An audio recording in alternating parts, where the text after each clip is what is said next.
Hello everyone, back tuning into today's video. Going to have a look at the weather for the next week to 10 days. For today's video, this will take us to around the 24th of March. We'll also have a look at the Beijing Climate Centre for the next 40 days, and we'll start off bringing you up to date with what's happening in the Stratospheric, because I haven't looked at that for a little while. But before we do anything else, I'm going to say a big thank you to our latest patron. We are now up to 60 patrons, so a special hello and a big thank you to all of Gazov's 60 patrons, and a particular hello and thank you very much to our 60th patron, Gareth Latham. Gareth Latham has become Gazov's 60th patron, so a big thank you to Gareth for doing that. Now, if you would like to become a patron for Gazov's, then all you need to do is come to the Gazov's Patreon page, sign up for a Patreon account, and then you can pledge an ongoing monthly donation to Gazov's. It can be anything from $1 a month upwards. It doesn't have to be a large amount of money whatsoever, but by doing that you become a patron, and gradually we increase the number of our patrons. And a big thank you to all of the patrons for their support for Gazov. It's really something very kind, very special you're doing, having us to pay for the website and to keep the content online. So a big thank you to all of Gazov's patrons.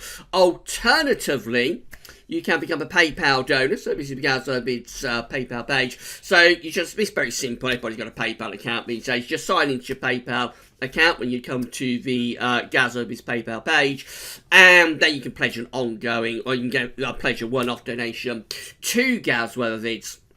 So the idea is that PayPal is one-off and Patreon is ongoing. And a big thank you to all of the PayPal donors. I have a lot of PayPal donors, so a big thank you to all of our PayPal donors for doing that. Again, you'll get a mention in videos. If you do it through Patreon or you do it through PayPal, we'll give you a mention in videos as long as you want. But if you'd rather stay anonymous, then just leave a little note with your donation to tell us that you would rather not have a shout out. But otherwise, we'll give you a mention and say thank you so much for doing that. So a big thank you to all of the patrons, a big thank you to all of the donors, special thank you to Gareth Latham for becoming our 60th patron. Big thank you to all of you.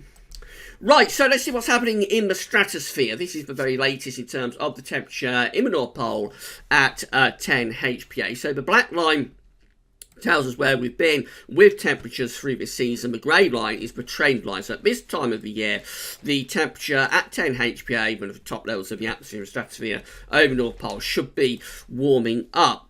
With very cold, you can see the black line is still down here, very close to minus 80 degrees.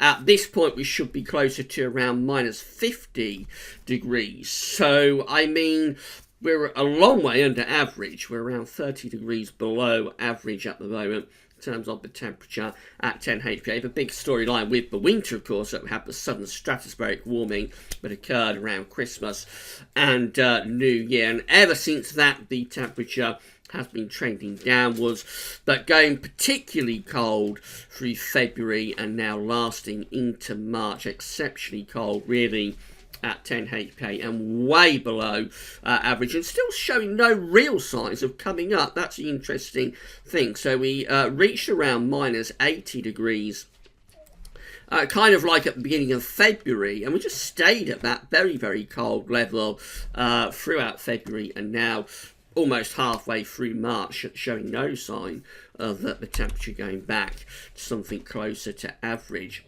Going a little bit lower down to 30 HPA, temperatures are continuing to get colder at that level. So again, the grey line is kind of like the trend. At this point of the year, we should be somewhere between around minus 70 and minus 60, so probably somewhere around minus 65 degrees. Actually, where we are is around minus 75 degrees and heading downwards. That's the interesting thing. So at the point where you would expect the temperature to be coming up and going towards the grey line, we're still trending downwards by the look of it, and we're at this sort of level now, very, very cold, at minus 75 degrees. So have a really, really cold, probably record-breaking cold stratospheric temperature over the North Pole.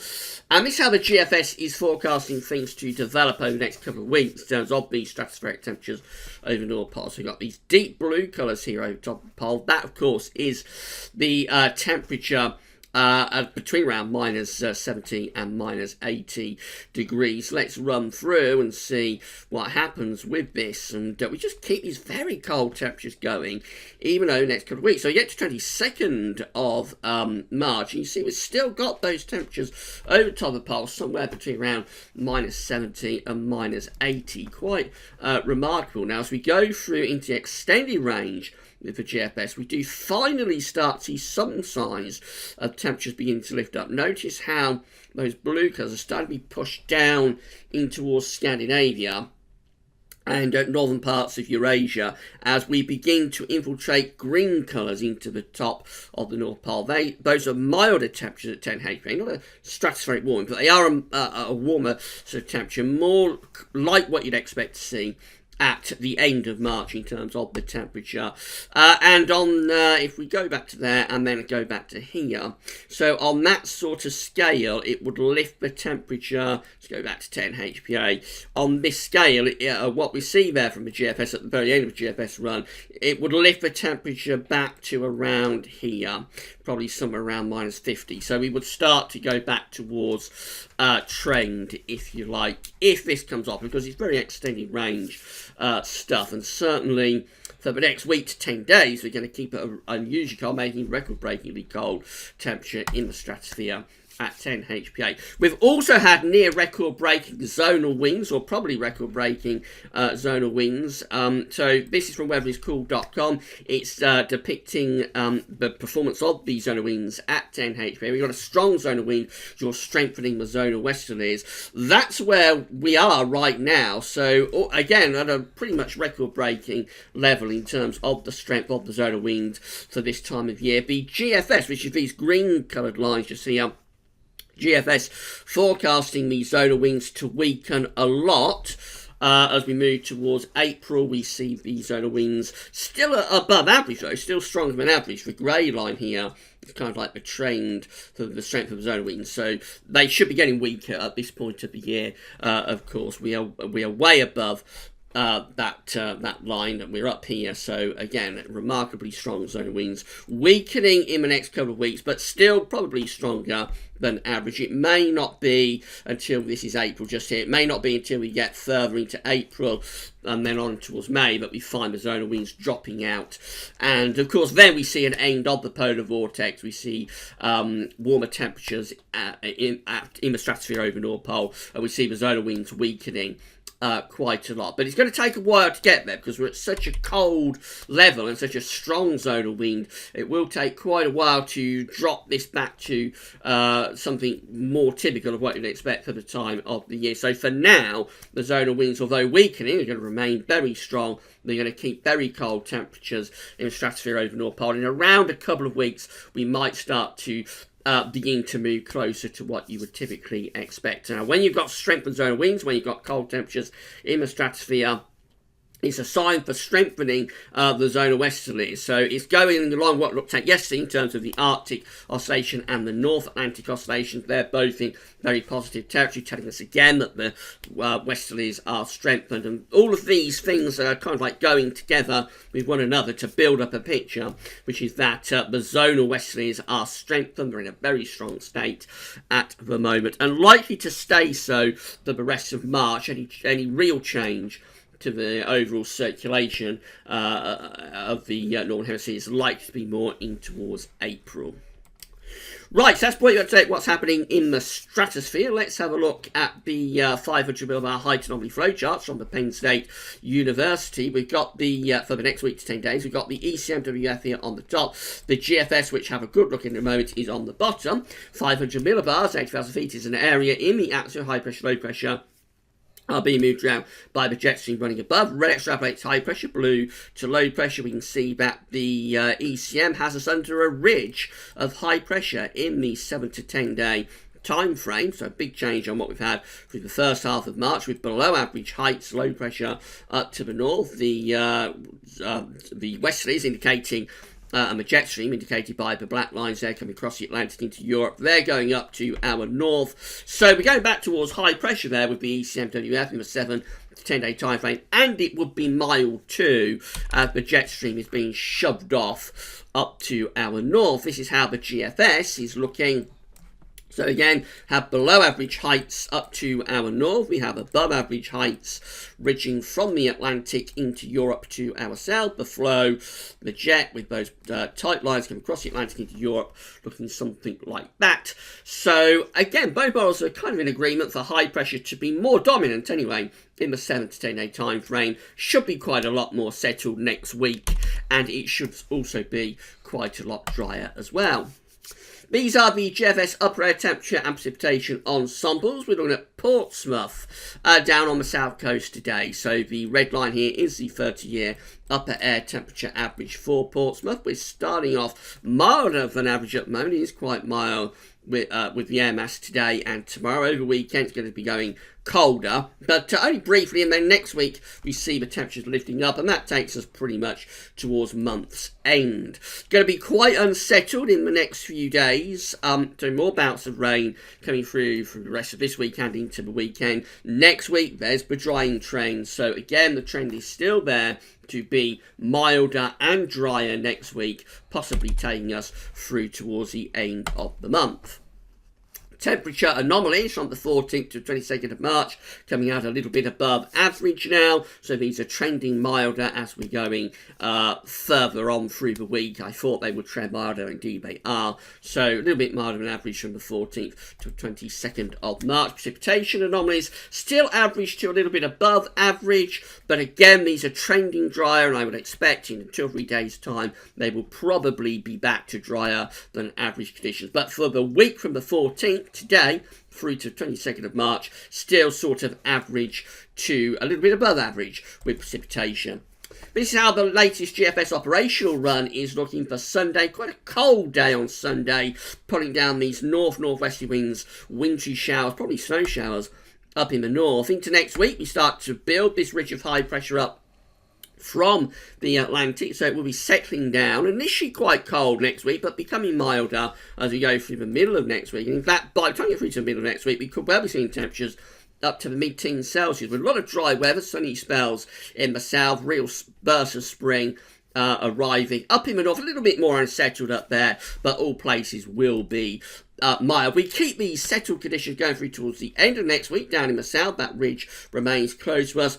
Low pressure brings a more unsettled end to next week up to the north, some heavy rain and gale force winds there. And then we all go more unsettled as we go through to next weekend. So this is the weekend of 23rd, 24th of March. More unsettled then, low pressure is moving through the country, bringing showers, longer spells of rain. But it's not long at all before we get ourselves back to high pressure again. So as we go into the final days of March, we do so with high pressure back in control, and that's real spring conditions there by the end of the GFS run, which is Saturday 30th of March. We've got the high pressure centred just a little bit to the southwest of the country. We're bringing up very mild, if not warm air from quite a long way south. So that's real spring-like weather setting up there for the end of March. Let's see how the parallel GFS run is looking. So again, it's a case of quite a cold and wintry day on Sunday. High pressure then ridges in through the early part of next week. Initially quite cold before we start to pull in these milder winds from off the Atlantic. And parallel GFS run actually keeps us settled through towards the end of next week as well. The high pressure is trying to inch its way up towards Scandinavia, but essentially it's not particularly cold. Actually, it's quite warm with the air coming in from a southeasterly type direction. That's how things look at day 10. So low pressure is being kept out at bay in the Atlantic. High pressure is dominating over to the east of the country, generally still quite dry, quite warm as well. And then into the more extended range where we just keep high pressure coming and we get through to the end of the parallel GFS run, possibly turning a little bit more unsettled then, but still with quite an influence from high pressure.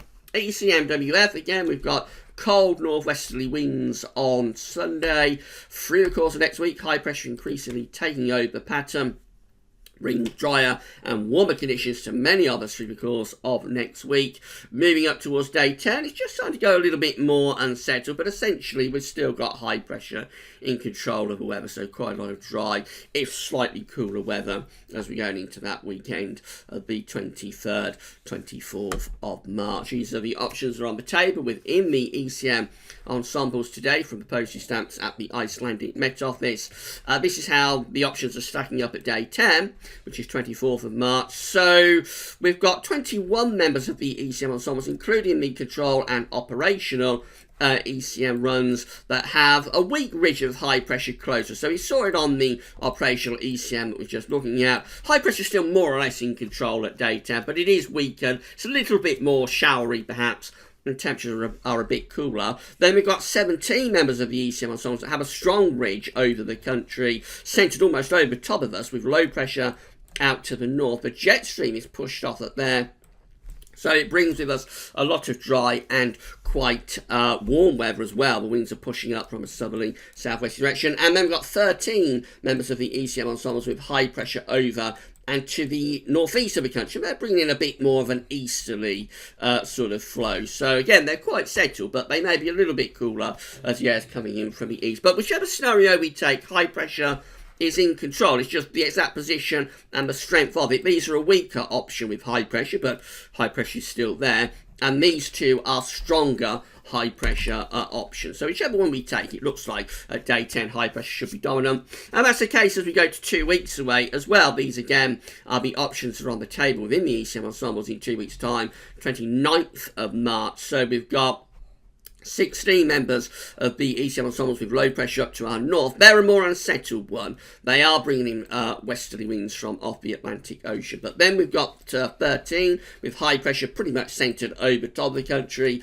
We've got 12 with high pressure ridging through the country from the northeast and out to the Atlantic. So obviously they're a much more settled one as well. And then we've got 10 that have high pressure to our east northeast, but also out in the Atlantic too. Bit of a cut-off low down to south. Again, they're basically high pressure dominated. So the ECM is these ensembles really looking quite high pressure dominated as we go through to the end of March. Finally, just bringing you up to date with the Beijing Climate Centre. These are 500 millibar heights broken down into 10-day periods. The first 10-day period will take us from the 16th to the 25th of March. The coming 10 days has above average heights out to our west, with below average heights to our north, east and east. Flow and the jets like that. So it's a rather more unsettled scenario. And remember, it's going to be unsettled for the next 4 or 5 days. And then next week we're setting things down from around Tuesday onwards. So as a 10-day anomaly, that's probably okay. It starts off unsettled and then this ridge builds in from the west. Then we go through to the next 10-day period and we have the ridge of above average heights closer to us, just down to our southwest, below average heights up to the north and also to the northeast. So it is more settled, but it's probably not completely settled, though. It's probably got some influence from the jet stream, particularly to northern parts of the country. Down in the south and the southwest, probably a lot of dry weather from that ridge of above average heights. But up in the north, maybe a little bit more unsettled at times. That's the anomaly from the 26th of April to from the 26th of March to the 4th of April. The next 10 days then looks quite unsettled. This is the 5th through to the 14th of April, and we're getting a trough of below average heights centred over the top of the country. So obviously that's much more unsettled. The above average heights are pulling away into the North Atlantic, so it's cool and unsettled there as we're going from the 5th to the 14th of April. And then we finish up with the final 10-day period. This is days 31 to 40. It's the 15th to the 24th of April with below average heights to our east, above average heights out to our west. We bring the flow in from a northwest-southeast direction, and generally that looks rather cool and probably a little bit unsettled too. So actually the Beijing Climate Centre is shaping up to be rather cool and unsettled for April, to be honest. And any influence from high pressure that occurs later in March looks quite weakened. It doesn't last all that long before we get ourselves back towards low pressure and more unsettled cooler conditions again in April. So rather concerning prospects actually for April with the Beijing Climate Centre. But it's only one model, it's only a snapshot, and all these long-range models are experimental and they're prone to chopping and change. So I wouldn't necessarily be overly concerned about that. Right, so I've brought you up to date with all of the latest developments. Basically, it's all still on course. It's going to be unsettled through the rest of this week, through the weekend. Then early next week, we reach high pressure in from off the Atlantic, initially quite cold, but becoming mild or perhaps quite warm through the middle and second half of next week. And we probably keep some sort of anticyclonic influence going into the final week of March, although that's a little bit more speculative, and more on that in the days ahead. Right, tomorrow we'll have JMA Friday, which is going to be your month-end look ahead, and we'll have a week 10-day video update as well, of course, tomorrow, so come back for all the updates tomorrow. That's all for now, and thanks for watching.